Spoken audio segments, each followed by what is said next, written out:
I just came back home after being missing for 15 years. My name is Phil and I am 19 years old.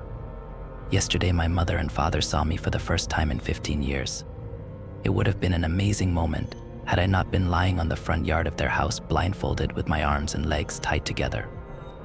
I woke up this morning to our house filled with all of our close family members and a couple of reporters.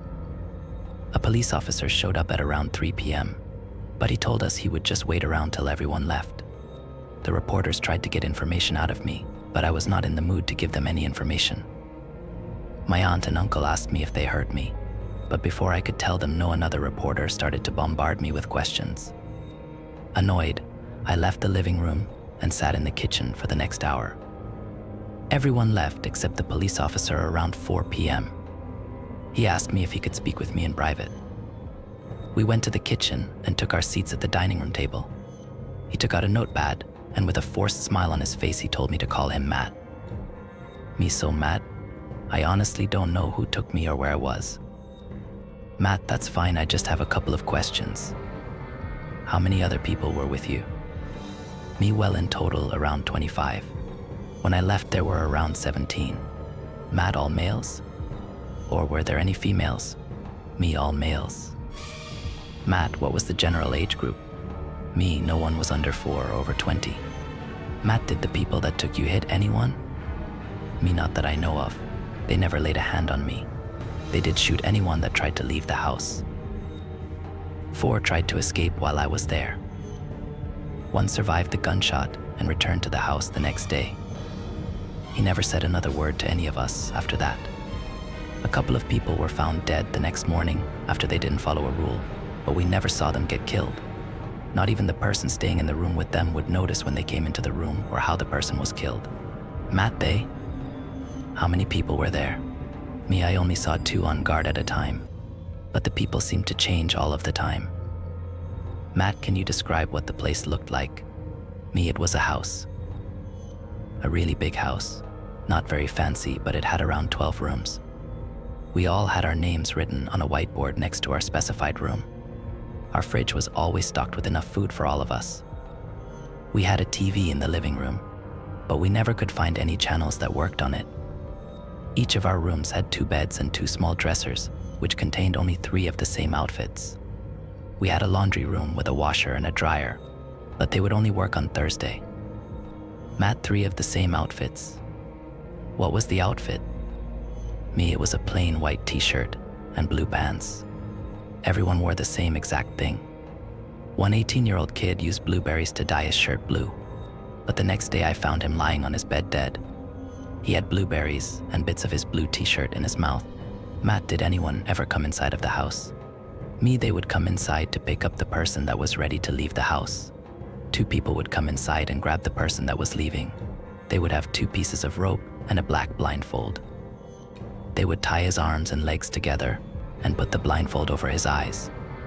After that, they would carry the person into the wall of trees. Matt, did they ever show their face? Me, no, never. They would wear monkey masks whenever they came in. None of us ever had the guts to take the masks off of any of the people. Matt, thank you for taking the time to answer my questions. I'll contact you back if we have any other questions or if we make any new developments. You're a brave man. Please let us know if you find or remember anything new. After Matt left, I headed upstairs to my bedroom. I passed by my parents' room and heard them quietly talking inside. I put my ear up to the door and heard my father talking to my mother. Margaret, don't worry. This was part of the program. He will come back for 5 days to live with us. After that, they get rid of him and make it look like a suicide. This is the only way they can make it as less suspicious as possible. I rushed to my room and quietly closed my door. I thought about calling Matt, but I really want to figure this out. This morning, I woke up to the smell of bacon. I got out of bed, took a quick shower, and went to the kitchen. My mother gave me a smile and asked me if I was hungry. I gave her a nod and went to the dining room and sat down. My father came down a couple of minutes later and stood next to me while breathing down my neck. When I looked up at him, he said sharply, "So you're just going to sit around and not help your mom with the food? Do you think she's your personal cook?" I got up from my chair and walked into the kitchen while my father glared at me the whole way there. When I got to the kitchen, I heard my father scoff while he pulled a chair out. My mother shoved 3 plates of bacon, eggs, and grits and told me to put them on the table. I carried them in and placed the dishes down. I went back in, but my mother walked past me while saying done and put a fork beside each plate. No one spoke during the entire meal. I tried to think of something to say, but each time I thought of something, I would quickly dismiss it. I just wanted to see if they would somehow slip up and give me some information about my kidnappers and how they planned on getting rid of me. Once they finished eating, they got out of their chairs and walked back upstairs. I didn't get up until I heard the door to their bedroom close. I tiptoed upstairs and put my ear up to their door, but it was completely quiet. I kept my ear pressed to the door for a bit more until I felt something grab at my right foot. I yelped in surprise when I saw 2 fingers holding onto my toes. My father sneered, "You know it's impolite to spy in on your parents' room, don't you?" I pulled my foot away from his grip and raced downstairs.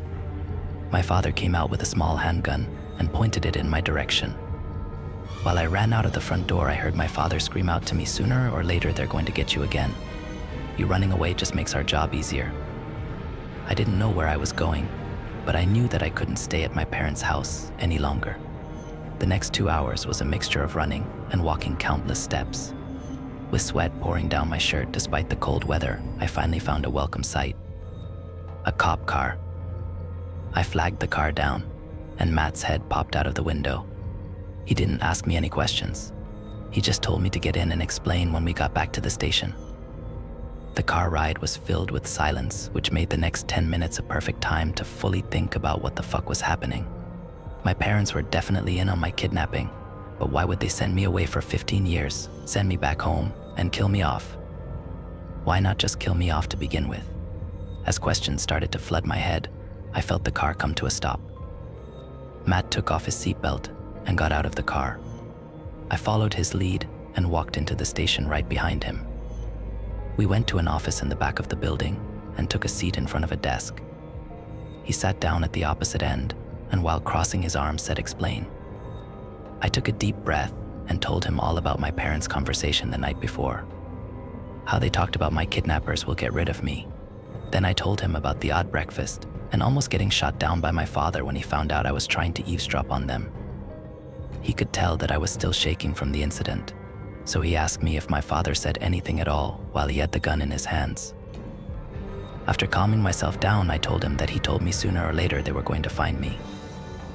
Also, having me run away was just helping them out. Matt wrote down a couple of things from his notepad and asked me if I wanted a coffee or some water.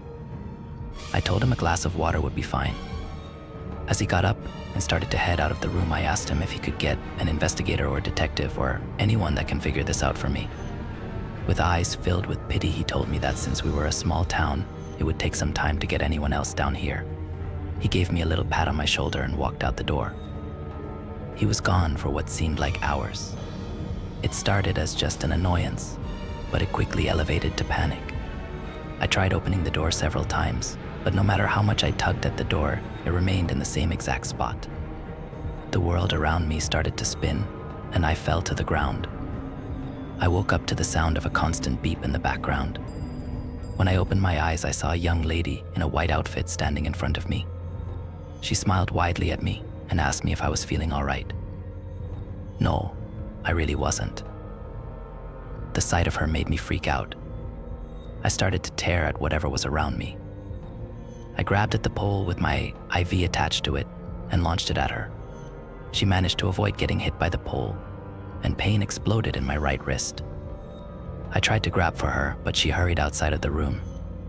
I got out of bed, but after a couple of steps, the dizziness came back, and I blacked out once more. It was dark when I woke up again. I saw gauze and tape around my right wrist, and the IV was now attached to my left wrist. I looked around the room and saw that there was a TV in the far right corner. A man was asleep in the next bed over, and there was a little controller attached to the wire on the bed. I found a little icon that looked like a nurse and pressed it. 2 minutes later, a man walked in the room with the same white outfit. A shudder ran down my spine, but I restrained myself. I asked him to turn on some cartoons for me. He showed me how to control the TV with the remote. Before he left, I asked him if I could use his phone to log down a daily log. He hesitated for a second, but handed it to me and told me that I have 2 hours with it before his shift is over. I was repositioning my pillow when I saw an envelope under my pillow. The letter M was written on the front of the envelope. I opened the envelope and took a photo of when I was 4 out. On the back there was a little note for me: "You're only alive because I'm a cop. I wanted to kill you as soon as I talked to you for the first time. But we already have people that will do that for us. Show this letter to anyone if you want. They won't listen. You're the kid that just came back home after being missing for 15 years. The crazy and unstable kid. It's my word against yours, bud. I'm logging to you from the nurse's phone. But as I got to the middle of this log, I had the feeling of being watched. I looked out the window and saw my parents and Matt staring through the window of my room. When my eyes met Matt, he mouthed the word stay. 2 hours after my last log, I handed the phone back to the nurse and told him about a couple of people staring at me through the window. He looked out the window and turned back around with an annoyed look on his face. With a condescending tone, he said, "It's really not funny to joke around about things like that, confused." I looked out the window and saw that there was no one there. They were just there when I checked a couple of minutes ago. Where the hell did they go? I knew it would be pointless to try and convince him, so I just told him that I was tired and mistook reflections with people outside. He nodded his head and walked out of the room. It was now around 11 p.m. and I could not fall asleep. I turned on the TV and flipped through the channels, but nothing really interested me. My stomach started to growl, so I pressed the button with the nurse on it and waited around. 5 minutes later, a lady walked in and asked, "You need something?" I told her I was hungry, and she left without saying a word to me back.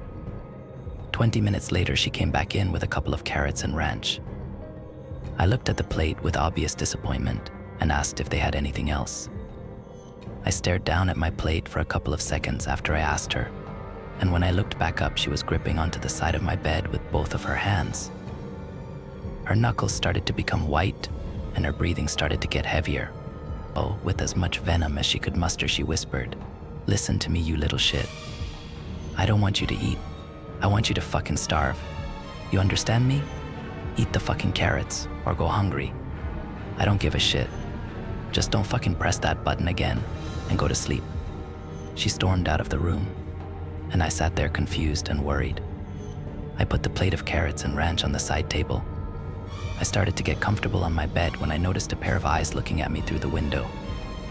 Slightly pissed off, I looked out the window. I didn't care anymore.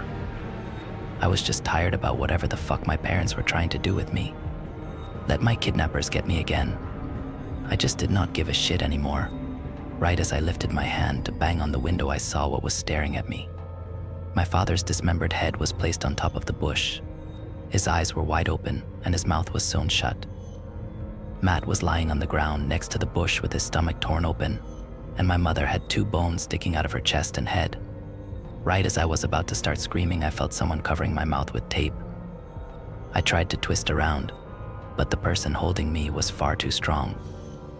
I struggled as a cloth bag was placed over my head, and I flailed around as much as I could, while my arms and legs were getting tied together. The person picked me up, and at a very fast speed. I heard him rushing out the doors, and the cold air instantly hit me. He stopped running, and I heard the sound of a car trunk opening. I tried screaming through the tape, but I knew there was no way anyone could hear me. I was thrown down, and the person closed the trunk door. I heard 2 doors open and shut, and a couple of seconds later, I felt the car peeling out. I knew for a fact that I was going to die. There was nothing I could do. Was I back at the house? Is there where I spend my last minutes? I heard the trunk open, and they started to grab the items that surrounded my body. After a couple of minutes, I felt 2 small hands grab my ankles, and 2 larger hands grab me by my shoulders. I tried to jerk my body so they could lose their grips, but they held strong and kept carrying me. They sat me down on a chair and took the bag off of my head. I found myself in a house, but not any house I've seen before. We were in what seemed like the living room. It was dark in the living room, but I could still see both of their faces. A man who looked to be struck with infinite depression, and a little boy who seemed to be the happiest thing around the boy stuck out his hand and said, "Hey bud, we're kinda the same. You lost your parents and I lost mine. It's okay, they were bad people. By the way, your mom didn't taste as good as your dad, so I didn't really want to finish off your mom, but your dad is kinda still with us." The man put his hand up to the boy and stared at me for a bit before saying, "I don't know what kind of trouble you're in, but be calm. We were told to help you." So we did. I wanted to be calm. I really did, but after what the boy said, how did they expect me to be calm? I tried to think of a way to ask a question that won't set the boy off on me. Once I thought of one, I took a deep breath and asked, "So why the killing? Or the eating? I know they were evil, but why them and not anyone else? Why did you take me instead of just leaving me there?" The man sighed and glared at the boy. He shrunk down in his seat and muttered, "I was just trying to help." The man looked back at me and said, "We kill because that's what we were told to do. Sometimes we don't kill, but most times we do." The boy has developed tastes through his parents. They did the same thing we do now, but they have started to lose control with hunger and started killing innocent people. I don't know why they chose your parents and the cop. I really don't. They told me to take you, so we did. He stared off into the kitchen after his statement. After thinking about his answer, I only had one more question. They?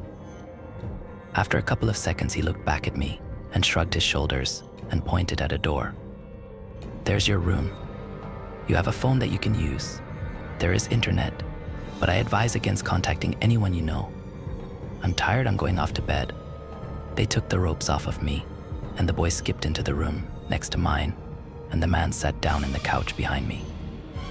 I had more questions, but I started to walk to my room. When I opened my room, I heard the man cough behind me. I looked back at him, and he said with a tear falling from his eyes, "I lost everything. Just know that. I had a wife and a 2-year-old kid, but all of that was ripped away. I don't know what is going through your head right now, but just know that we are here to help you. Look through the phone. You'll find answers." I told him thanks and walked in my room. It had a bed and a little side table. A phone was lying on top of the side table attached to a charger. I took it off of the charger and looked around the phone till I found the button to power it on. There were only 2 icons on the screen. One was for a browser, which I used to write down this log to you all. The other one was a simple looking app, a blue box with a white circle inside of it. It was called Life is Beta. I didn't feel like looking into it tonight, but tomorrow I will look into it. The whole day took its toll on me, and I fell asleep quickly. In the middle of the night, I woke up to something hitting against my legs. I heard the boy start screaming, "What if he tastes as good as his dad? I just want a taste. Let me just have a taste." The man finally got the boy calmed down and sat him down on the ground. He sat in front of the boy and said, "Drew, you can't be like them. I love you like a son, but you need to calm down." They got up and left the room. I couldn't sleep after that. I sat in my bed and looked through the browser on my phone. Nothing really sparked my interest. It was just a bunch of shit about the new president and countless numbers of lists that I must read. I closed out of the browser and clicked on the Life is Beta icon. The screen went black before white letters floated around the screen. They slowly started grouping together words until they finally placed themselves in their designated spots. "We've saved your life, and all we ask is for you to make a decision." The letters started to fall off of the screen, and 3 words took its place. Choose. Kill. Be killed. I tried to leave the app, but the screen remained the same. I tried hitting the power button, but the phone would not turn off.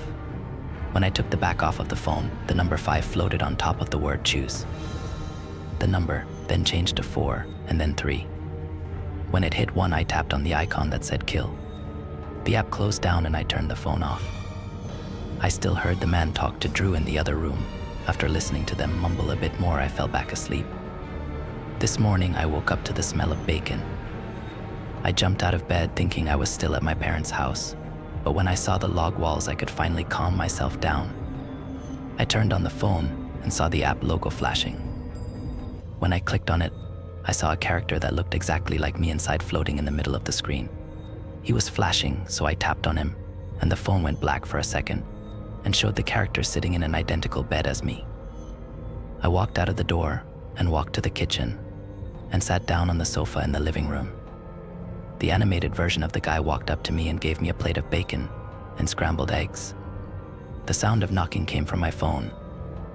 We both jumped up, and the man put a finger up to his lips. He walked up to the door and saw another man walk in.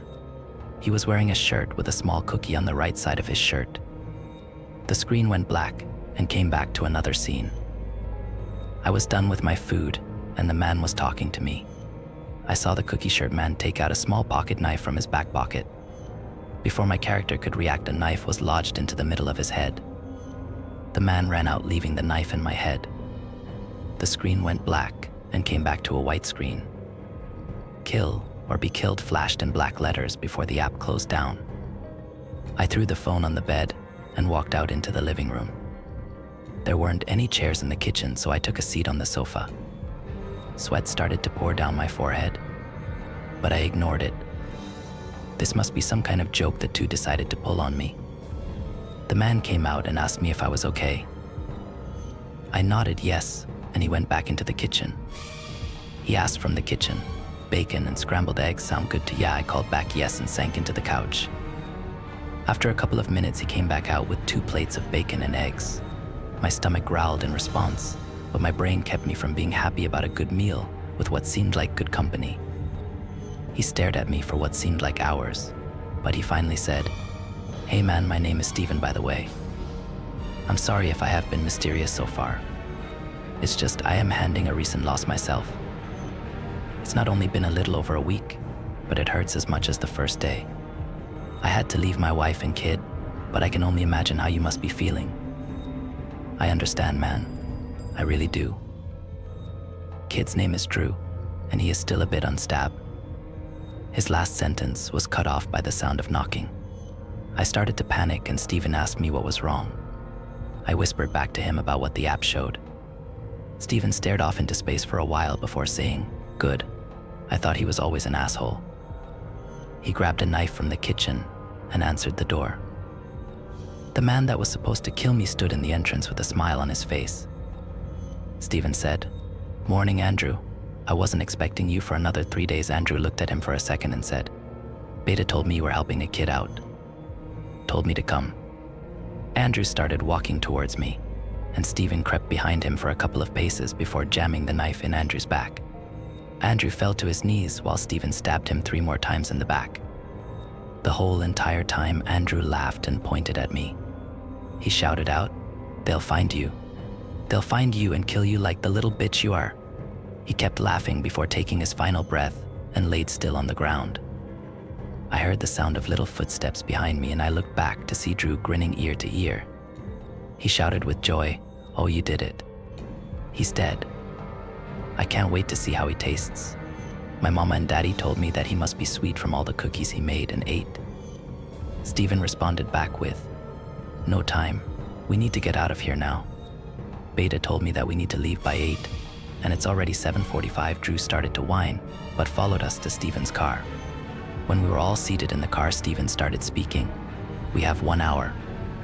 12 miles away there is a woman. She's about to kill 8 kids in a school. We get her while she is walking from the parking lot to the school entrance. I'll slow down in front of her, and you guys take care of the rest." He started to drive down the road, and I started to relax into my chair. I looked to my right to look out the window, but see Drew staring at my chest. He breathed deeply into my ear before whispering, "You do smell just like your father. I wish I didn't leave the meat back at the house." He rubbed the side of my neck with his fingers and giggled. Before I could say anything, he was back in his seat. After a couple of minutes, Steven pulled into an old parking garage. We were the only car there, and I started to get out of my chair when he parked. While I grabbed for the handle, Steven grabbed me by my throat. Drew tossed a cloth bag over my head, and they dragged me out. I landed on hard concrete. I grunted and started to scream. Drew laughed and said, "Screaming won't help. There is no one around. You chose to be killed, and that's what we're here to do." They took the bag off of my face and found Drew's face incredibly close to mine. He smiled before slapping me lightly on my face. Steven looked like he was about to cry, but he managed to contain his emotions. He took out a gun from the back of his pants. He said, "I'm sorry," before putting the gun up to my forehead. I didn't want to sob or plead for my life, but I couldn't think of a different way to react. With snot and tears running down my face, I pleaded for my life. I told them I chose to kill, not to be killed, but Drew kept laughing. Steven said sorry one last time before pulling the trigger. Drew fell on my lap. I looked at Steven, and he was crying. He knelt beside Drew and held his head in his hands. He wailed, "You were the only thing that replaced what my son was to me. I loved you even though I knew you for 5 days, but please know I loved you. Please, I'm begging you. Please know that I loved you. Please, please." I wanted to comfort him, but I didn't know what to say. We are in a hotel now. I'm on Steven's phone. We went to a nearby forest and Steven buried Drew's body next to an oak tree. Steven cried throughout the whole process. Once he put the last scoop of dirt over the makeshift grave, he fell on his knees and started to sob. I thought about patting him, but decided he just needed his own space. After a couple of minutes, Steven got up and started to walk towards his car. I followed behind him and got in the passenger side. For the next hour, all I heard was the heavy breathing by Steven. His eyes were bloodshot red, and his hands gripped the steering wheel, a little tightly to the point to where his knuckles had started to turn white. He pulled into a small restaurant, and we got out and walked inside. The lady in the front took us to a table, and he ordered the bacon and egg special. I ordered the same thing, and she carried our menus away and walked up to the cook. I looked around the restaurant. We were the only ones here, but the restaurant seemed to be doing fairly well. All of the TVs were newer, and the seats were almost completely new. The kitchen looked to be very well maintained. The color red seemed to be the theme of the restaurant. The seats, tables, and the kitchen walls were all red. I enjoy that color, but I thought to myself about how I would have replaced the color from red to blue. I didn't realize how hungry I was until I saw the feast before my eyes. I started to devour every single salty strip of bacon and eggs. Halfway through my meal, I felt my phone buzz. Steven heard my phone buzz and started to stare at me when I decided to keep eating instead of check the phone. When he realized I had no intentions of checking, he said, "I really recommend checking the phone. That's why you're still alive. It saved you from Andrew." And Drew, he went back to his meal while I reluctantly took my phone out of my pocket. When I turned on my phone, it automatically went to life as beta. My character was glowing and floating in midair. Underneath his body, new experience appeared. I clicked the body and the screen showed my character standing in the same type of table I was. The screen slowly started to pan away from my character and went to the kitchen. There was a man lying on the floor, gagged and tied up. He was flailing around the floor, and his legs were mostly cut out. The cook walked up to him and bent down next to his body. He used his knife to cut off part of his thigh. When he cut out a sizable piece, he started to remove the fat from the meat. Once he was done removing the fat, he put the fat on the stove and cooked the bacon with it. He threw the meat in the trash can and focused on the bacon. The man on the ground started to sob, but the cook walked up to him and jammed his foot on the guy's mouth. The screen went black again and bounced back to my character. My character got out from his chair and started to walk out. Steven's character tried to catch up to mine, but he was far too slow. The cook came out and grabbed Steven by the back of his shirt. Steven tried to fight him off, but the cook was far too strong. On the next scene, Steven looked like he was there for days. His legs and arms were peeled off to the bones, and the cook looked hungrily at his midsection. The last thing I saw was the cook plunging his knife into Steven's chest and pulling the knife down. After that, my phone screen went back to my home screen. I wanted to leave. I knew that was the only way to save my ass, but I just couldn't leave Steven here to die. I didn't eat another bite of my breakfast, but I waited till Steven was done. Once Steven was done with his meal, we went back to his car and drove away. After enduring the silence for over an hour, I fell asleep. When I woke up, I saw that we had parked outside of a huge 3-story brick house. He got out of the car and motioned to me to follow him inside. I walked up beside him right as he knocked on the front door. A man in a monkey mask answered the door, and panic started to take over me. I tried to run away, but Stephen grabbed me by my right shoulder. He calmly said, "Hey Grant, am I here early?" The man in the monkey mask shook his head no and said, "Come inside. It's cold." Stephen started to walk inside, but when he saw that I hadn't moved a muscle, he grabbed my arm and dragged me in with him. A flood of memories hit me like a tidal wave. The woman dressed in all white that would come into our rooms. She would start by rubbing my thighs and telling me everything was okay. She would then start showing me pictures on her phone of men lying on the ground in several impossible positions. Men with their arms around their right knee and the hand sticking inside halfway through his mouth, and men with half of their midsection cut off and their tongue on the middle of their thighs. One guy that would come into our house with a knife in his hand, he would whisper, "Are you the one?" before finding the right boy and plunging the knife into his chest. They gave us schooling every week, but on Wednesdays they would tell us the best way to end a person's life. In the middle of my thoughts, Stephen grabbed his pocket knife out of his back pocket and plunged it into Grant's neck. As Grant started to cough up blood, Stephen tossed me his keys and shouted, "Go." I didn't want to leave him there. I really didn't. In the last couple of days, he was the only one that I have grown to trust. The only one that I have felt was actually family.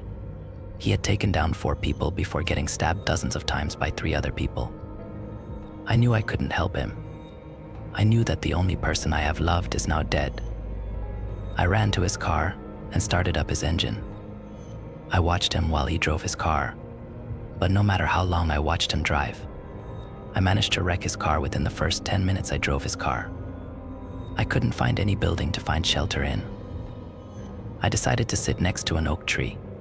Drew may have been a messed up child, but that was how he was raised. That was the truth he grew up believing. Stephen had a normal life until he found the app. I only had a taste of a normal life through the app. I know it may seem like a bad thing, but I owe life as beta my life. They have showed me what it felt like to have someone truly love you like family.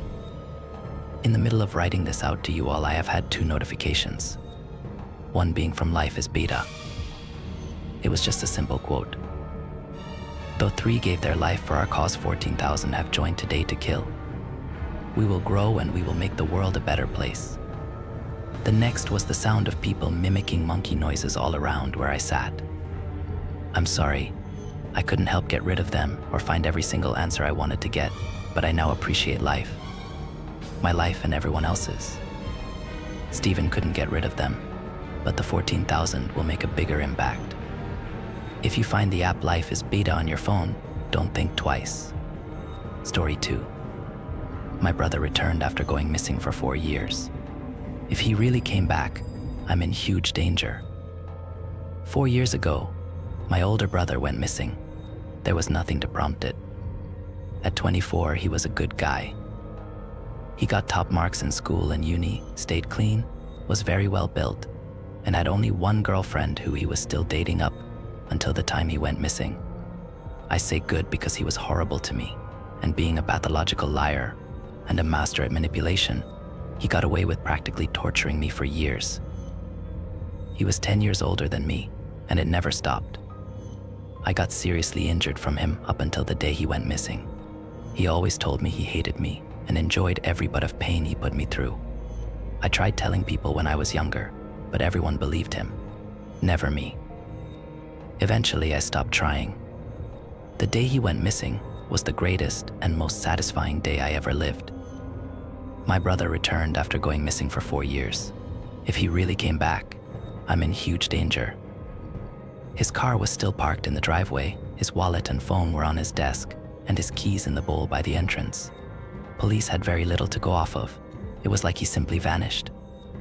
After a year or so, everyone but my mom gave up on the search for him, figuring him to be dead. She, like any good mother, remained hopeful. I'm so sorry, Martha. This was the first time I'd ever heard Dylan apologize in over 2 decades of knowing him. I almost wanted to put my hand over his mouth, stopping him saying what I knew he would say next. I didn't think I could bear to hear it. It was me. I did it. I killed Thomas. The day he went missing, I strangled him and hid his body in the lake. A deathly silence fell over the room. I felt my heartbeat pulsing in my ears. Every night I'd spent crying, sobbing away in my then husband's arms. It all raced past my eyes in that moment. I thought I might vomit. That's it. Dad, Thomas scoffed. You're not going to tell her why? Nah, I didn't think so. After all these years, you're still a coward. That's why you killed me, isn't it? Didn't want me blabbing to people about what you'd done to me over all those years. Fucking pervert. Your freedom, your reputation. Your life I was worth sacrificing, so you could keep going, as if everything was normal. Dylan didn't respond. He simply bowed his head. I don't remember grabbing the heavy lamp from the coffee table. I don't remember slamming it, with all my strength, into the back of Dylan's lowered head. I don't remember the immediate aftermath. I just remember dropping the blood-spattered light to the floor and looking at Dylan's oozing corpse, half his head missing. My whole body was shaking. I put my hands over my face and sobbed. Thomas, or whoever the hell this twin of his was, held me. Who are you? I gasped through desperate cries. I am Thomas, Mum. I promise. I believed him because I wanted to. That counterbalanced my knowledge it was impossible. Maybe Dylan had just thought he'd killed him, and Thomas had survived and run away to start a new life. There were 2 spades in the garage. It took Thomas and I 2 hours to dig a shallow grave. He was tough and strong, and dug quickly. We didn't speak as we carried out the task, or as we lowered Dylan's body into it. I spat on his body before we filled it back in again. By the time we'd finished the job completely, it was almost dawn. Thomas looked at me sadly. I want you to drive me somewhere, he said quietly. I nodded. He directed me to the lake at the edge of town. We sat in silence for a moment. This is where he took me, Thomas said. I lowered my head to the steering wheel and cried. I felt like I might run out of tears. Thomas's hand was on my back for a moment, and then it was gone. I lifted my head. The passenger seat next to me was empty. I'd half expected this, but it felt like my heart was being ripped out for a second time. As I drove home alone, my grief was replaced by something better, a plan. I'm going to sell my house. I'll use the money to pay for a team to dredge the lake. They'll find his remains, of course, and I'll give him a proper burial. Once that's done, I'll join my boy. There's nothing left for me in this life, and I only want to be with Thomas. I hope I've done him proud. As I sit here, cuddling old Teddy, and thinking joyously about how we'll be reunited properly at the end of this month, I couldn't be happier. Story 4. My son went missing on Christmas, and I just found something disturbing in his room. I believe it goes without saying that every parent's worst nightmare is losing their children. 3 days ago, that nightmare became a reality for me as I took a single bite of Santa's cookie and went upstairs to wake my 2 boys up. My youngest, Clyde, had already been awake and sitting patiently on his bed, eagerly awaiting my signal to head downstairs and start opening gifts. This was not all too surprising, what 12 and 7-year-old boys sleep in on Christmas morning. What was surprising was that Jack's bed was empty. He was nowhere to be found, despite my tucking him in his bed and wishing him a good night around 9 p.m. the previous night. The detectives are supposedly still investigating, but I am fully aware of the horrifying statistic that after the first 48 hours of being missing, the chances of finding my son become very slim. I'm also quite sure that they still consider me a suspect, although their initial investigation failed to prove that. Earlier today, while helping Clyde with his math homework, I threw one of his little Nerf footballs across the room, and after a couple bounces, it became lodged between the wall and Jack's bed. I walked on over and pulled the bed away from the wall a bit to retrieve it, and that's when I noticed the loose floorboard. I don't understand how this was missed by both myself and the detectives that scoured his room, but it was quite obvious once I did notice it. I believe what I found in there may have something to do with Jack's disappearance. The reason I bring the elf up is because what I found under the floorboard in his room was some kind of homemade children's book titled Elf on the Shelf. It was written crudely with different colored markers for each letter, although clearly written by someone with a very shaky hand. I handed the book over to the detectives, but not before writing down a copy for myself. I really don't know what to make of this, but I know it has something to do with whoever took my son. The elf on the shelf. Have you ever wondered how anyone could know? If you're naughty or nice each year as you grow? For hundreds of years, it's been a big secret. It now can be shared if you promise to keep it. This year you were chosen. He sent me to you. I watch and report on all that you do. My job's an assignment from the big man himself. I am just his helper, a little scout elf. While I'm here visiting the place you call home, remain in your room. Be sure not to roam. Once you are ready, the mission can start. Whose name will you scream as he rips out your heart? Will it be Father or Clyde? He can't take you all, so you must decide. Each night while you're sleeping, to your room he will fly. No one can know, or else they will die. Of course, a little magic helps me be quick. I record your whole day and report with a click. I tell him if you have been good or been bad. The news of the day makes him happy or sad. One word about this and I'll report to the boss. But keeping this secret will not be a loss.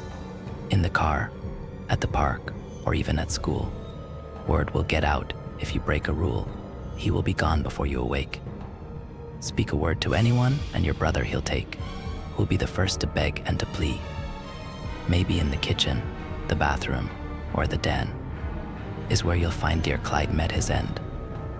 I can hide on a plant, a shelf, or a frame. Where will I be? Let's make it a game. There's another important rule you must know. Choose to ignore it, and his rage will grow. Keep your window unlocked before you climb into bed. Think wonderful thoughts inside that little head. How else can he check how good you have been? He might start to think you forgot about him. The night before Christmas, my job's at an end. The rest of the year in paradise we'll spend. So blow them a kiss and bid them farewell. We'll fly far away, but you can never tell. Of course they will miss you, but wait till next year. When the holidays come, I'll again reappear. I wish every girl and each boy a safe place to hide.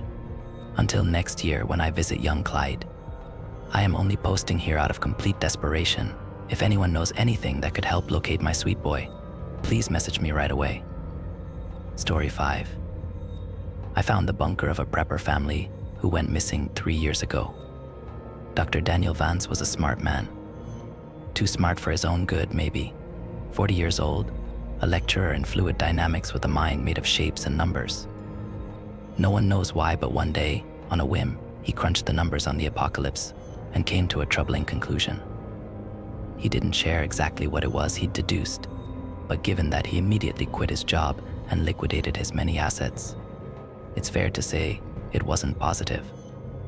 Swept up in the wake of this tremendous upheaval was his wife, a 24-year-old PhD student who had grown infatuated with Daniel some time before.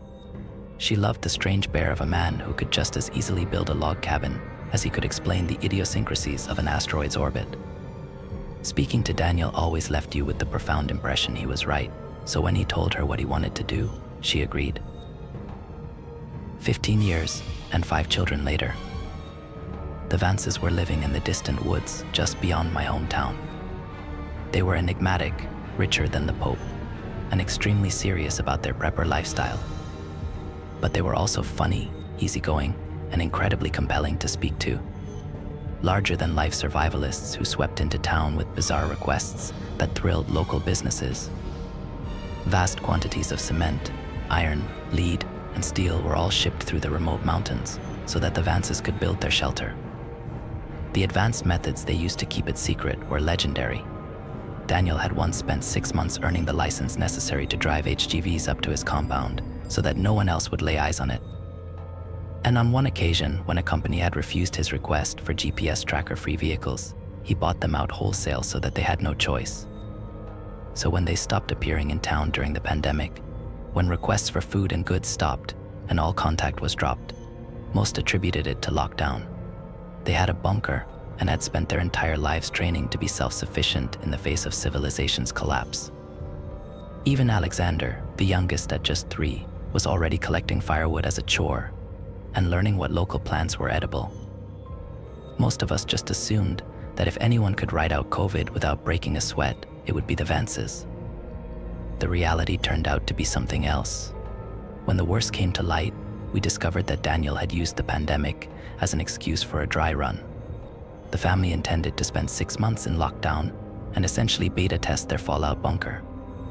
3 months in, and the sheriff received a distress call on the radio.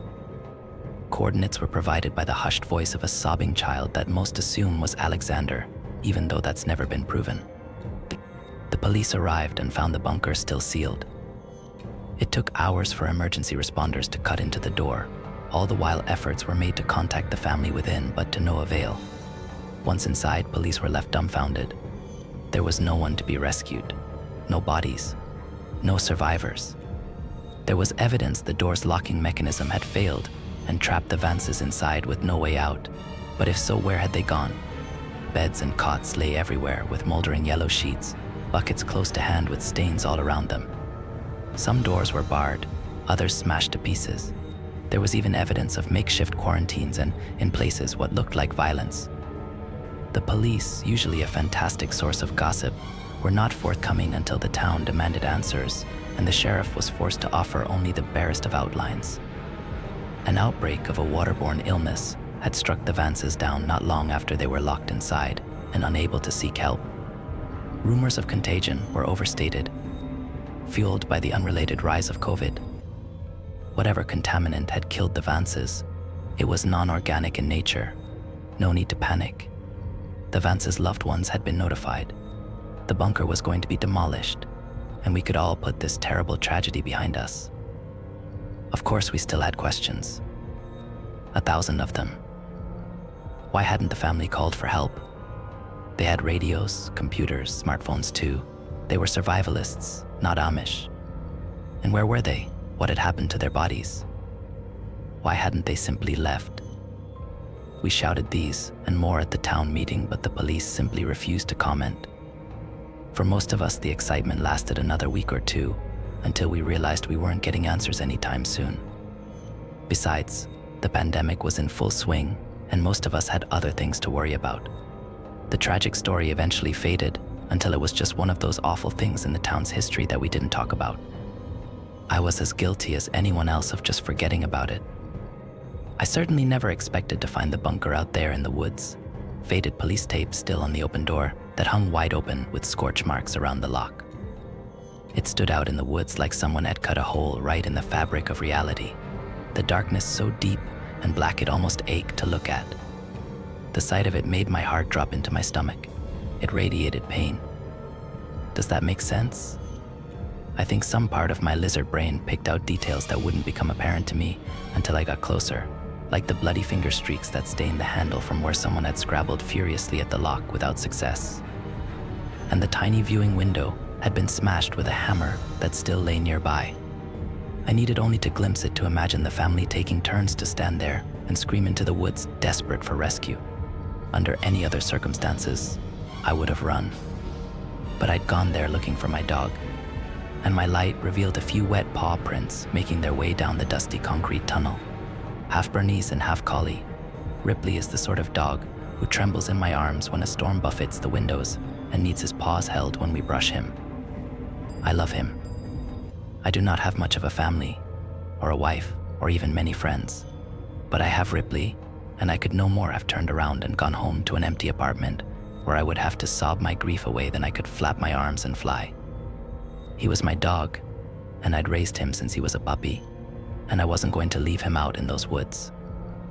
I went in after him. I didn't know what to expect, but I knew it wouldn't be good. Whatever the police had found, they'd not only kept most of the morbid details to themselves, they had also lied. The bunker was not demolished, or even sealed off. In fact, looking at the occasional blue latex glove tossed aside and the 1 or 2 broken police issue flashlights, it seemed like the last people inside had been in a hurry to get out. Given this was where 7 people had presumably died, I assumed it was someone's job to clean it all up. But the corridor looked largely untouched. Just a few meters in, and manic writing started to cover the walls, the desperate scrawls of a lone survivor left there to be rediscovered like cave paintings. Most were deliberations on how to get out, diagrams, blueprints, equations, and formulae, all focused on the door and the circuits responsible for its faulty lock. I instinctively assumed they belonged to Daniel and that he'd been the last to die. What a god-awful fate for a man to outlive his children. And yet it got worse. Slowly the writing changed from equations and plans to a desperate scrawl. The same few phrases repeated over and over. 5 doors. 5, not 6. 6. Didn't make it. Didn't make it. 6 doors. 6. It seemed like the kind of thing you'd find in an asylum. A psychotic rambling punctuated only by 6 paragraphs right at the end. Each letter was impeccably neat, and each small paragraph was topped with a beautifully drawn Christian cross. Elliot Vance, aged 15. A gifted guitarist. He liked boys even though he thought I did not know. I loved him with everything I had. He would have made a great man. Alicia Vance, aged 14. She liked to paint and to shoot. She had her mother's mean streak. It would have served her well in the future. Elijah Vance, aged 8. The smartest of us all. These were Daniel's memorials to his family, and seeing the words lit up by my torch was a haunting insight into the overwhelming despair he'd endured. He must have realized he wouldn't get the chance to speak at his family's funerals or to write their obituaries. This was his last desperate way of making sure the world might one day know them as he did, as real people. The words marked the end of the tunnel, standing adjacent to a trapdoor in the ground. It was not open, but the tunnel came to a dead end immediately afterwards, and Ripley's prints disappeared at the hatch. I feared he might be in danger, but still I stopped and looked at the bunker door 20 meters behind me. The once gloomy forest looked so bright, even on this cloudy day, the air dotted with rain. A part of me felt like I was leaving the whole world behind as I began to climb the ladder down. I entered a large circular living space that was packed with furniture and little nooks and crannies. The walls were covered with folding beds and tables, and every inch was multifunctional. A dining space could become a sitting space, which in turn might be where someone slept or even exercised. It all depended on what particular bit of furniture you unfolded or unclipped or unfurled. 7 people in close quarters, nowhere near enough privacy. It made sense they went with this cluttered, overlapping use of space. But it was still a large room, bigger than most studio apartments, and there were a few corridors that led deeper into the earth, telling me the bunker had unseen depths. I looked for some sign of my dog and soon found his trail, but this far from the rainy copse, Ripley's prints were starting to fade. After barely a few meters, they petered out vaguely in the direction of a nearby door. I wanted to follow, but stopped myself from rushing onwards. It was unlikely Ripley was getting out any other way, and I'd do us no good getting hurt myself. I decided to take a look around and quickly spotted a dinner table. If I needed proof the police had not bothered with a cleanup, this was it. The plates were still out, the food rotten to a strange blackened husk. A child's hat lay across one place setting, the once creamy fleece turned a sickly green and yellow. The chairs had their backs reinforced with wooden beams fitted with long grooves, so that something the width of a nail could slide into them. And on each of the cushions were foul-smelling stains that looked oddly like an ass print. I touched one with gloved hands and the material crackled audibly.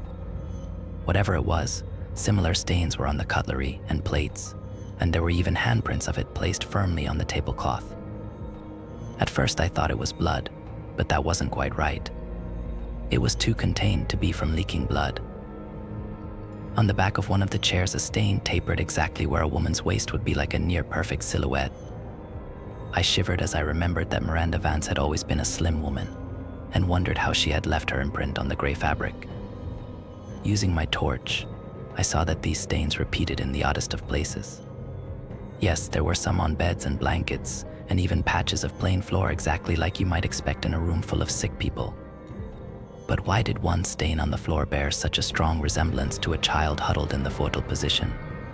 And why was the same stuff all over the TV remote, and on books on shelves, and board games too? Everything from sofa cushions to DVD boxes to piles of dirty laundry were covered in the same dried brownish material that gave off a foul coppery miasma. I found the jigsaw particularly baffling. Someone had set up another table with 4 chairs, all modified with the same back support as those by the dinner table. And a jigsaw had been laid out with 4 separate piles, but only one was depleted. The rest looked largely untouched, almost like someone had portioned out pieces for 3 other people who had absolutely no interest in going along with it. Maybe Daniel had tried to keep up morale while the family were sick. God help me. If that were true, I couldn't help but imagine the poor man sat there with his loved ones, close to death, desperately trying to encourage them to click their own pieces into place while they faded in and out of consciousness. Something about that room emanated madness, and the longer I stayed down there, flicking the bright disk of light of my torch from one detail to another, the more I wanted to leave. One door had wooden beams nailed across it. One sofa had been partially disassembled.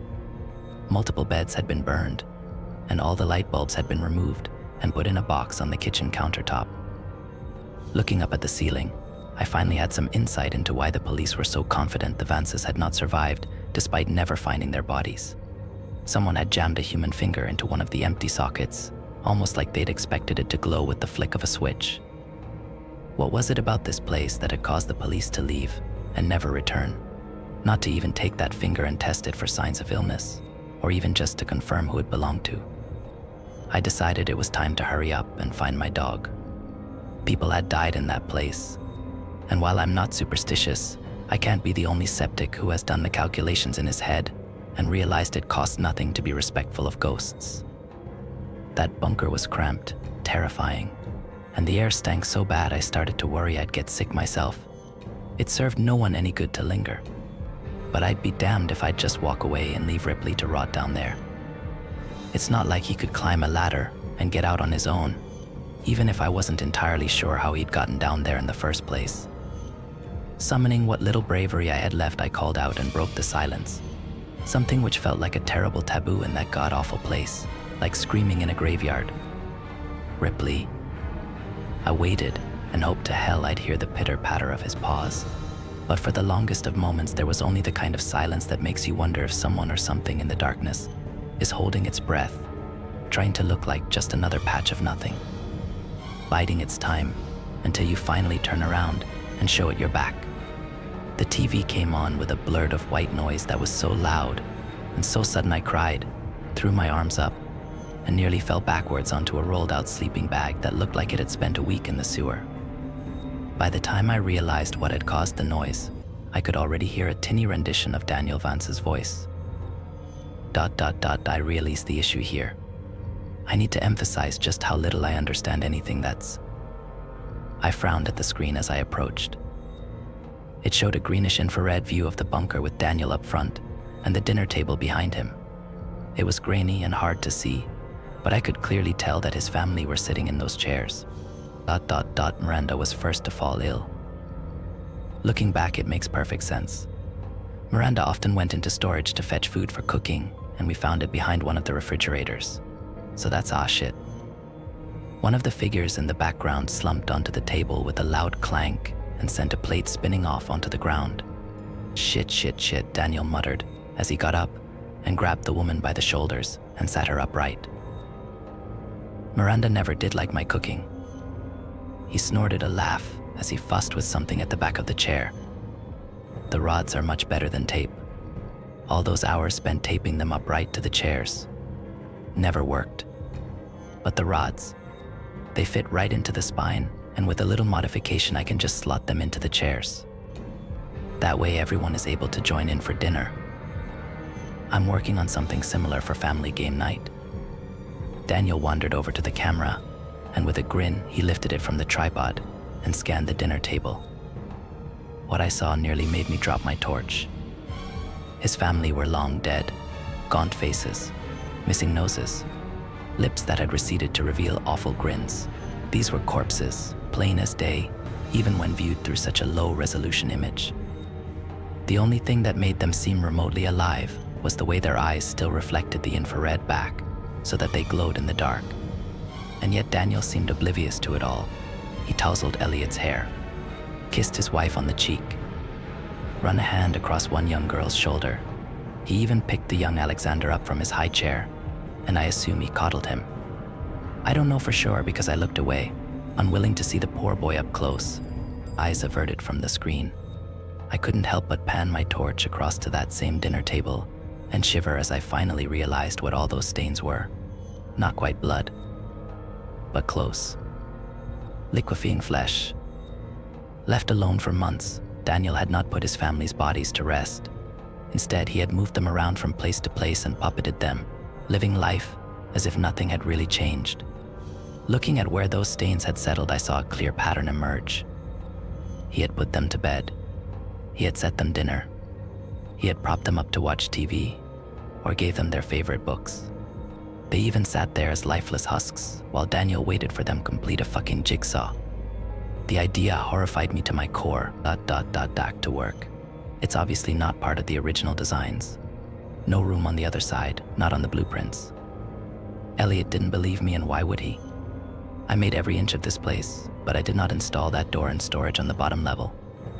I checked the cameras and some of the photos I took during the build, and the wall is just blank. But the door is there now, and it must lead somewhere. I don't know when or why it opens, but it does, and the next time I'll be ready. Because I have to know what's on the other side, and why it did this to us.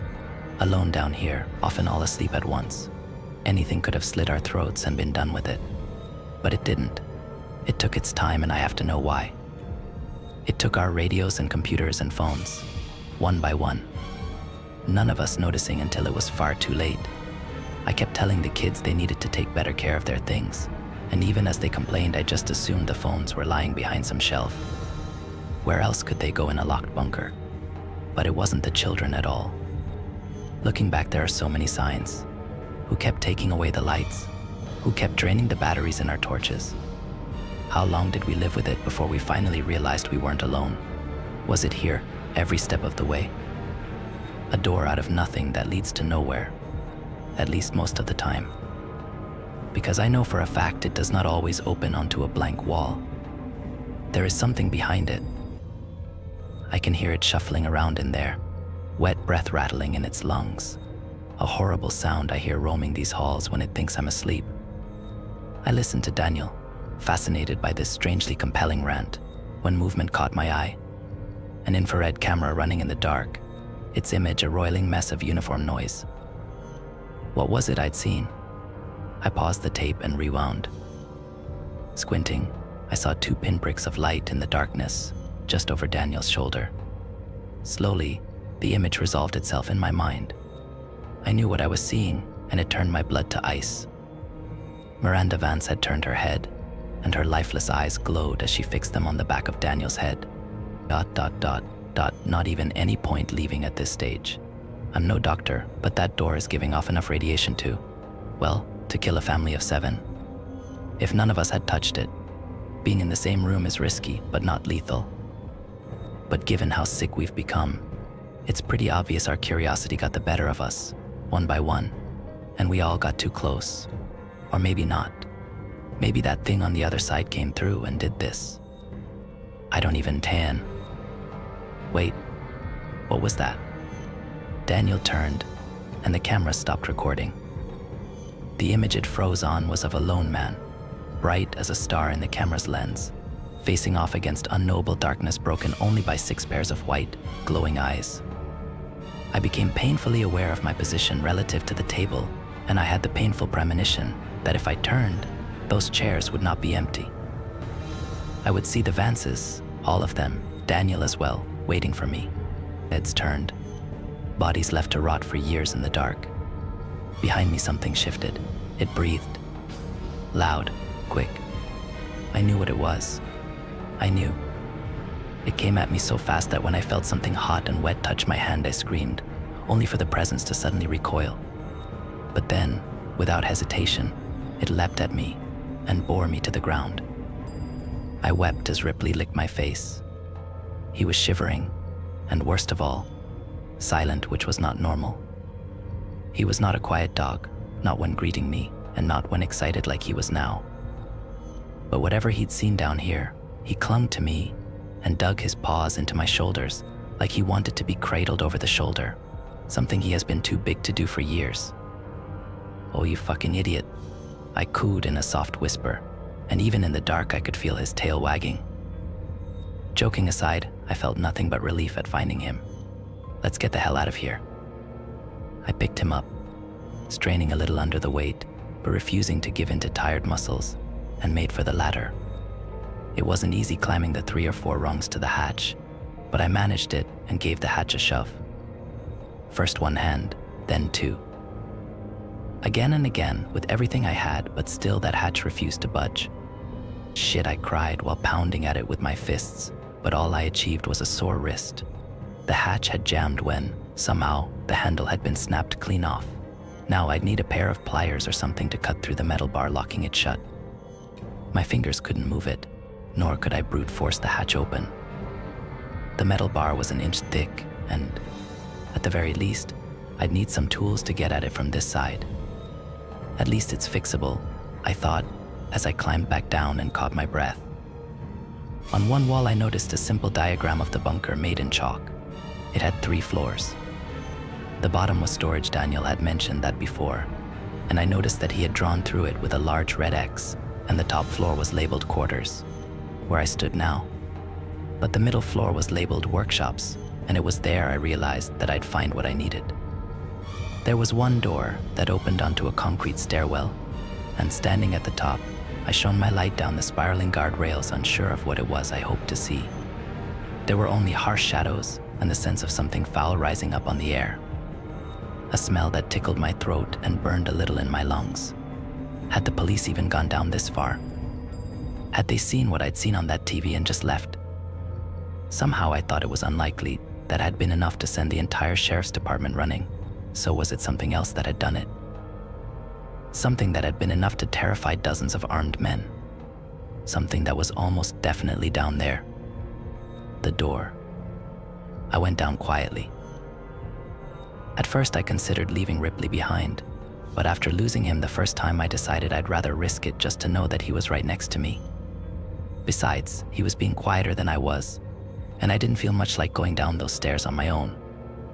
He accompanied me with only the quiet click-clack of his paws on concrete, a sound I found deeply comforting as I barely managed to keep my torch from shaking in my hand and my breathing steady.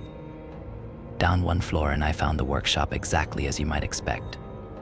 A large space filled with generators and fuel and water tanks and boilers and heaters and pretty much anything and everything that you'd need to survive but which you couldn't put outside due to fallout.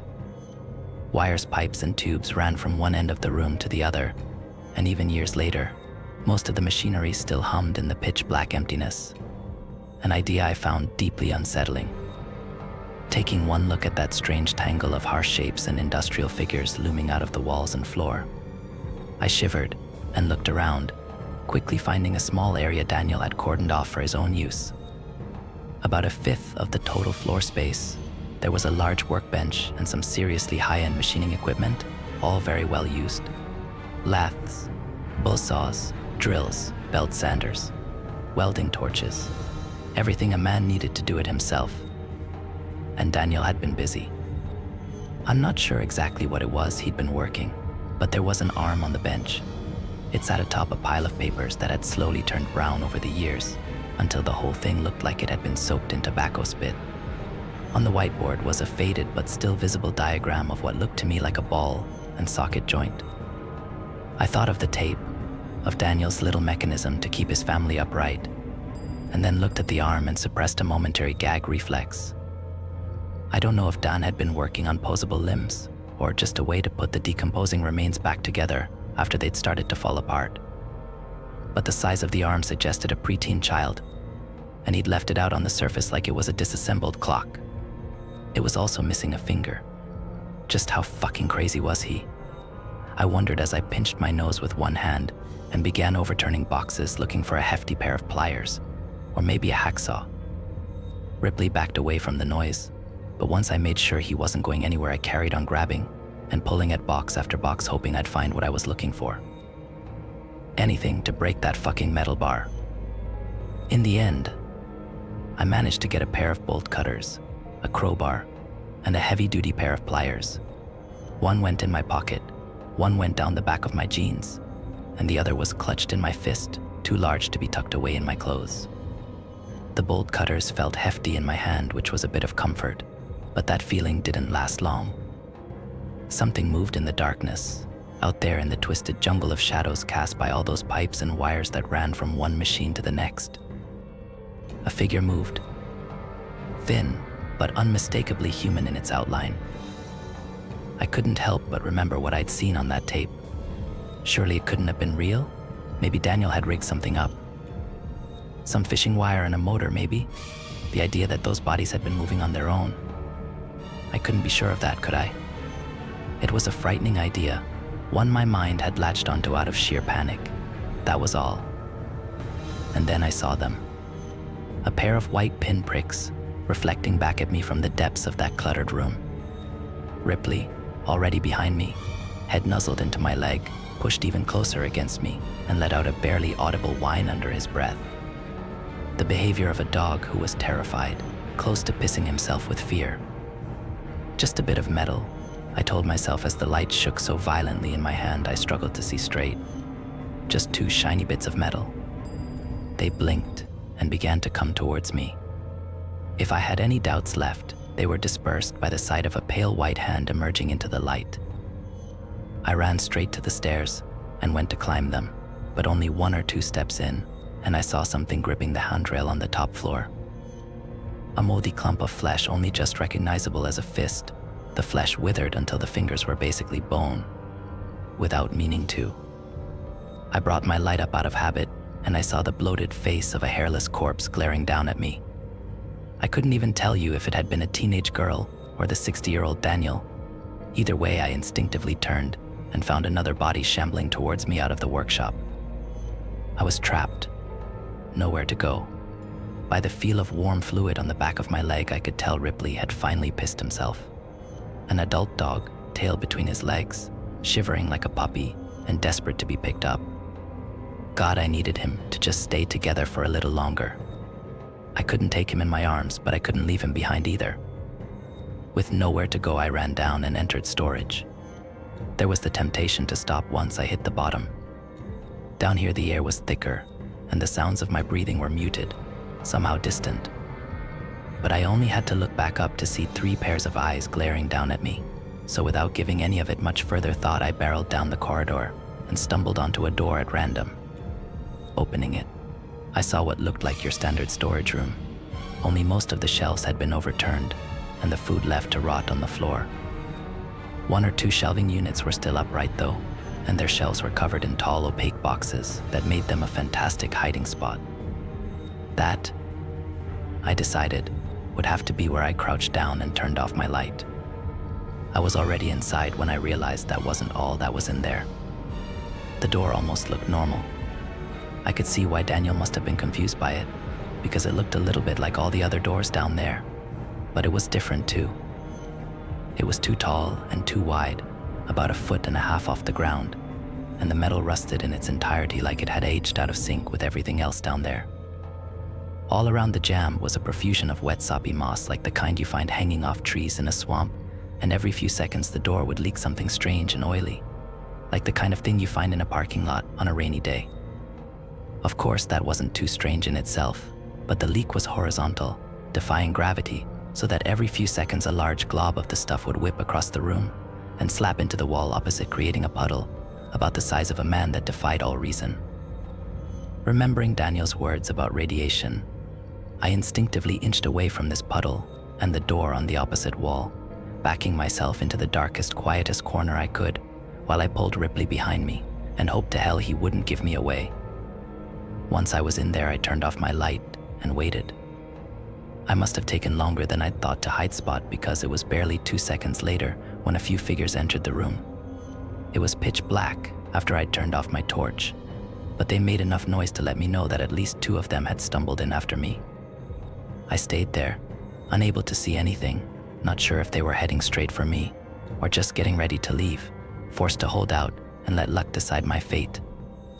When I finally heard something scrape against the wall, barely 2 feet from where I stood, I gave up and switched my light on, desperate to know what was coming for me. The sound had been terribly misleading. Daniel Vance was no more than 6 inches from my face. "Get out," he hissed from a toothless and cracked mouth. A living corpse just like the others, Somehow a flash of intelligence remained in those wide, terrified eyes. And then I heard it, the creaking of a door. And without even thinking, I turned the light and saw it on the wall. I saw it open, and behind the strange steel there was more than just plain old concrete. Much more. I saw a raging gullet of flesh, a ringed tube of pulsing muscle lined with teeth the size of hands, a spiraling descent into madness. Hot, foetid air washed into the room, buffeting me and the rotting corpses. All of us paralyzed by what we were seeing, even if for most of the figures beside Daniel and myself, they didn't have eyes to see with. What the fuck, I muttered, unable to take my eyes from the flesh tube beyond that doorway. It's coming, Daniel whispered as he grabbed me with one fist and hurled me out of the room. I hit the floor and skidded along a slick fluid left by the Vance's footprints, the smell of which turned my stomach. Perhaps the worst detail was that it was cold. I don't know why, I just expected whatever oozed them off them to be feverishly hot. But it wasn't. It soaked my shirt like I'd fallen into a muddy puddle. It's coming. This voice wasn't Daniel's. I couldn't say for sure, but it sounded like a child's whisper. One by one, the bodies shuffled over to the open door and knelt before it. I don't know why, but I got the impression the others had lost pretty much everything left of their minds, but Daniel remained aware. He looked back at me once more and spoke before he pressed his head to the floor in supplication with the others. The only thing we did wrong was being here for it to torture. It didn't need a reason, just an opportunity. Leave. It won't let us go. It won't even let us die. And if it catches you, it won't let you go either. His forehead kissed the dirt. And then something reached through the door and gripped his head in its palm the way you or I might pick up an apple.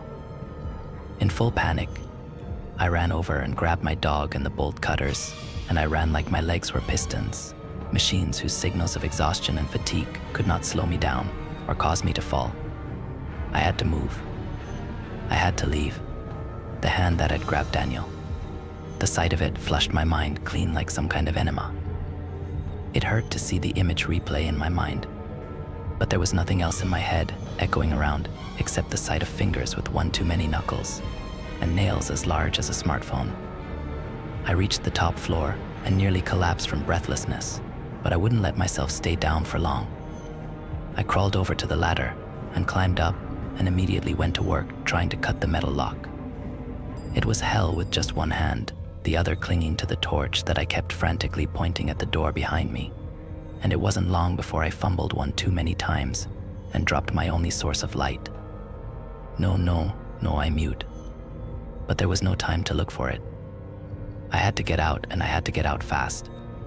I couldn't see, but I was sure I could hear something climbing up those stairs, not the steady thump-thump of human feet. No, this was different. This was a rapid pitter-patter of a spider, maybe. Something with hundreds of feet or hands, or God knows what, skittering along the floor and walls and ceiling, pulling itself along with a body whose mere shape would offend God. Using all my strength, I leaned hard on the bolt cutters, and at last the bolt gave. I threw the hatch open and got just enough ambient light to see Ripley hovering at the bottom of the ladder, growling ineffectually at the doorway. I crouched down, scooped him up, and fled up the ladder so quickly that my muscles turned to jelly at the top and I fell over onto hands and knees.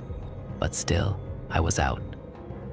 The long corridor covered in writing was ahead of me, and at the very end, a doorway capped now by the tired blue light of a full moon. Ripley needed no encouragement. He whipped down the corridor with canine speed, and I followed at a broken and stumbling crawl, eventually shouldering past the open door and collapsing onto the forest floor. For a few seconds, I drifted in and out of consciousness, but when I looked up and saw the canopy overhead moving, the branches backlit by a full moon, I snapped awake and glared down at something gripping my ankle. The hand had reached out of the dark and seized me and was slowly dragging me back into the earth below. Whatever it was, most of its body lurked out of sight in the shadows behind the doorway, but the hand that crushed my leg was the size of my torso with an arm that looked like it belonged to a mole rat. I struck it with my own fist. I dug my nails in. I cried and kicked and screamed, but nothing could stop it. From behind the door, something like a face grinned and leered at me with joy. It was taking its time, sure enough, pulling me in so slowly that it gave my mind all the time in the world to appreciate the nightmare that awaited me. I think if, in that moment, you'd given me a gun, I would have shot myself because God help me I couldn't escape the look in Daniel's eyes. How he'd knelt to worship this thing like a man who knew that hope or pride or joy or anything with even a hint of goodness to it was so far out of reach for him, it might as well be a dream. How long was this thing going to keep them down there? How long did it intend to keep me? I wept like a child, feeling like my mind was slowly cracking as I tried everything to stop that fucking pulling me into the shadows. I kicked at the earth. I dug into it using my hands looking for a root or a pipe or anything to hold onto. Nothing. I did would slow it down. I was no more than a foot from the doorway when Ripley reappeared. A dog afraid of hoovers and plastic bags and doors that move on their own. A dog who once got stared down by a particularly feisty rabbit who stopped mid-chase and turned around, baffling the predator on its tail. A dog you couldn't even watch scary movies around. And he lunged at that arm like he was a wolf, like he'd always been one. And while he didn't quite break the skin, the pressure was enough to make the thing's grip weaken, and I slid my leg out. Unable to stand, I knelt and grabbed the dog and pulled as hard as I could, and now that fucking thing bled at last as the pressure of the jaws and the sliding teeth ripped into its flesh. Together, at last Ripley and I were let go and sent rolling backwards head over hells. I wasted no time waiting, or looking, or processing. I heaved the dog to my chest and crawled until I passed out, making it maybe half a kilometer away.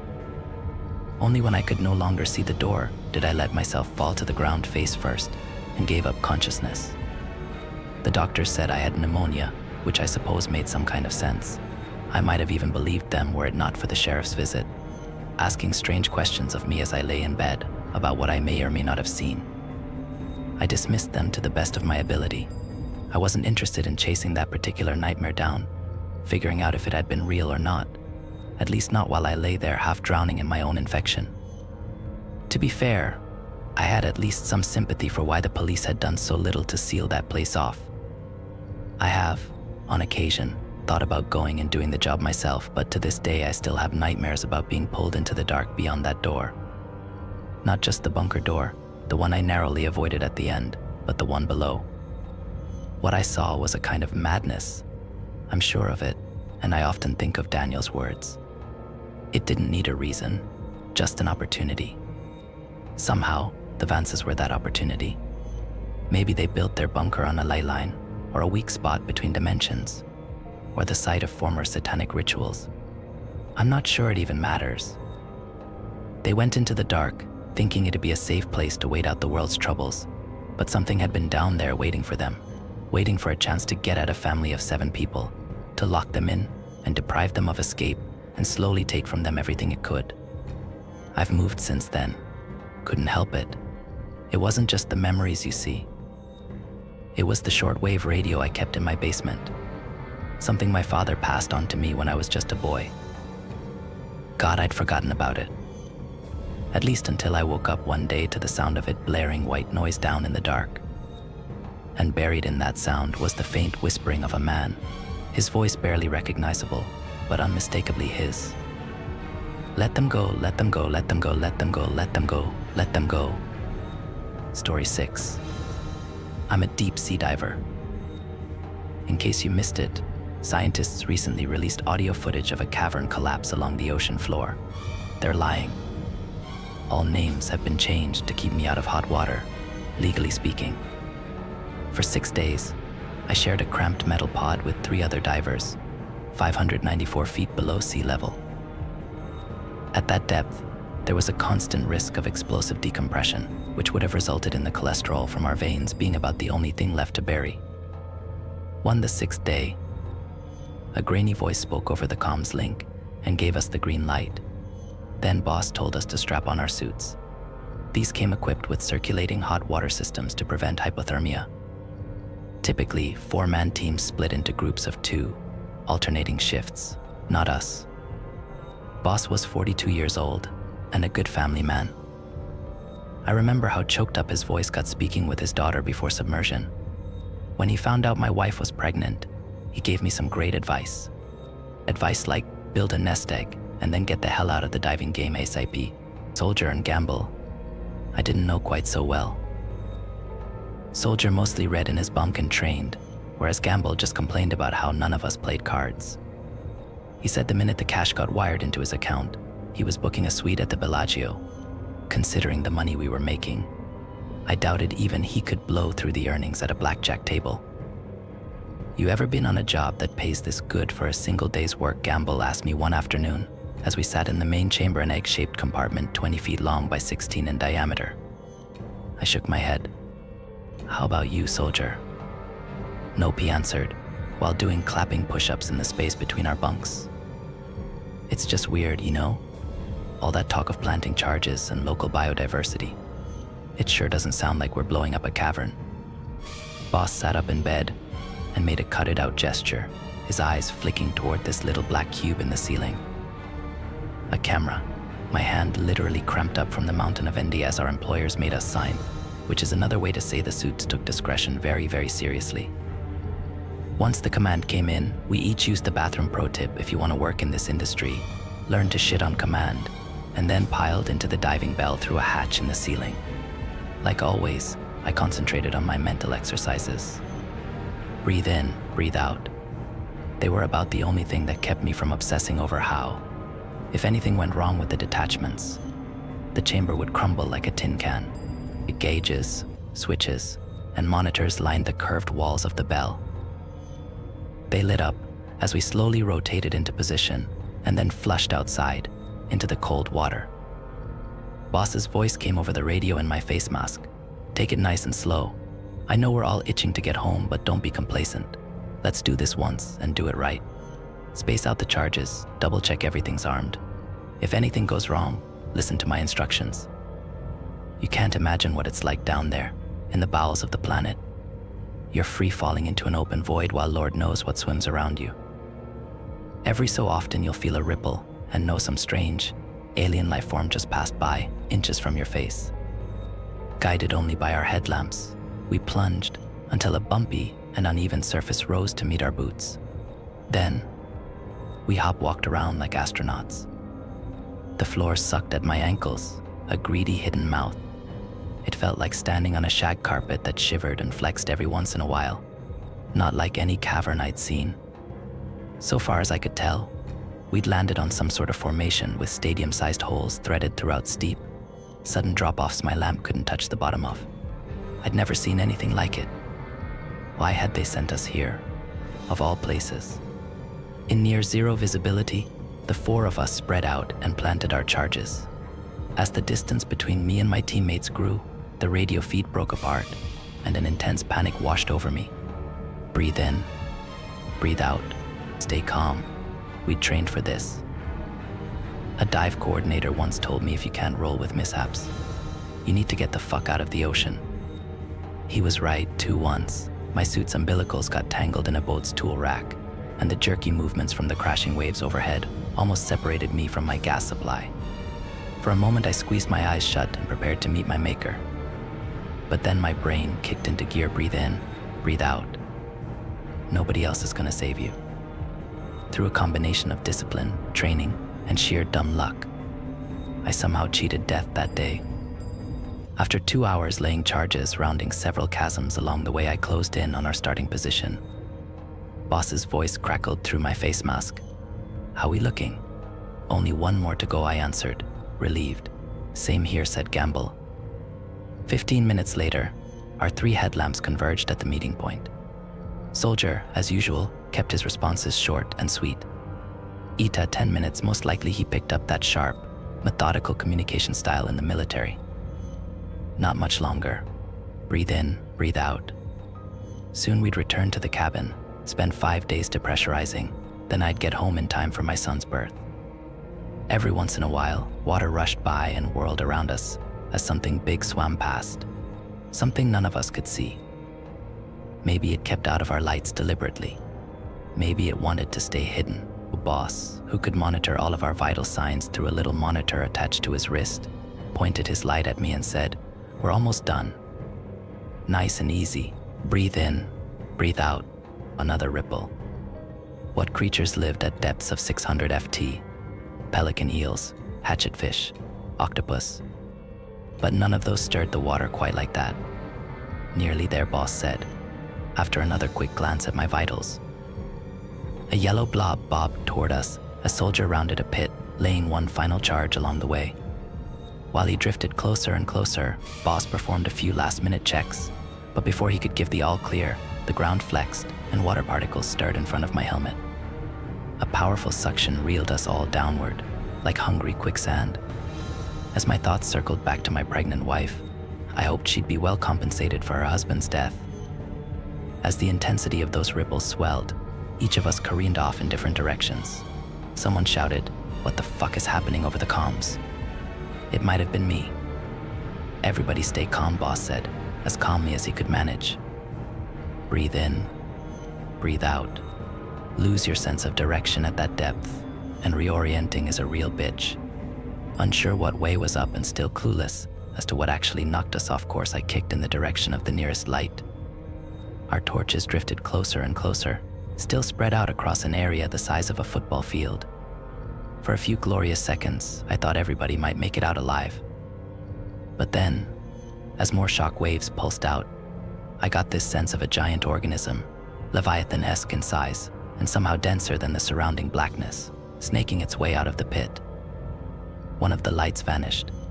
In an instant, somebody was gone, swallowed, taken. My chest went into furious convulsions as I floated helplessly, frozen in place, until part of me became vaguely aware of Boss's voice screaming, "We have to go through the headset. Breathe in, breathe out."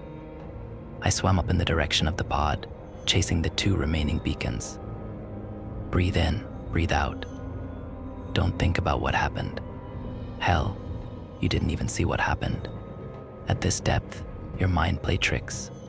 My brain was so fogged out, I don't remember climbing back inside the bell, or worrying about the mechanism sealing properly. The hatch closed with a hiss of air, followed by metal divots sliding into place. Once the water drained, Boss got on the comms and brought up soldiers' telemetrics in the hope we could save him. Surely there hadn't actually been some kind of giant lifeform out there. Surely I'd only imagined that part. The data recorded by Soldier's suit before it went offline indicated the poor bastard plunged 1,203 feet in 30 seconds, his internal temperature spiking 30 deg. My hands would not stop trembling. Not just my imagination then. Breathe in, breathe out. There'd be no rescue mission, nobody even suggested the idea. And from the expression on Boss's face, I didn't think any of us would ever breathe a word about this. No wonder the suits running the operation took discretion so seriously. After Boss punched in a few more keys, a countdown began. Breathe in, breathe out. The concussive force of a powerful blast made us rattle in our seats. Metal groaned all around me, and for a second the bell went dark. I waited for the smooth walls to compact into a sphere no larger than a marble. Breathe in, breathe out. Breathe in, breathe out. Breathe in. Lights blinked back on, one at a time. A collective sigh of relief went out. Then Boss pushed the comms link and announced we were ready for DSAT. DSAT stresses your body.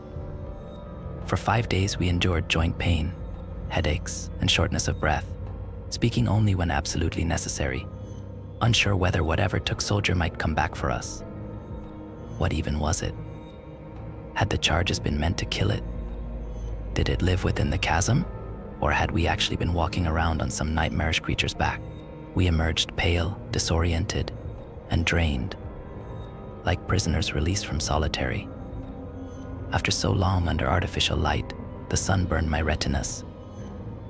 Up on the ship, they let us take showers, had the chef whip up meals of our choosing, and then let us call our families only after reminding us about the NDAS. The ship docked off the southern coast of Greenland, where a taxi transported us to a private airstrip. Boss, Gamble, and I didn't hug, shake hands, or even say goodbye. We simply nodded at one another. I'm too much of a coward to tell Soldier's family what happened, so I'm sharing it with all of you instead. I haven't dived since that day, partly because of the guilt, partly because a giant lump forms in my throat at the mere thought of getting back in the ocean. And whenever that happens, I force myself out of that waking nightmare by focusing on the exercises. Breathe in, breathe out,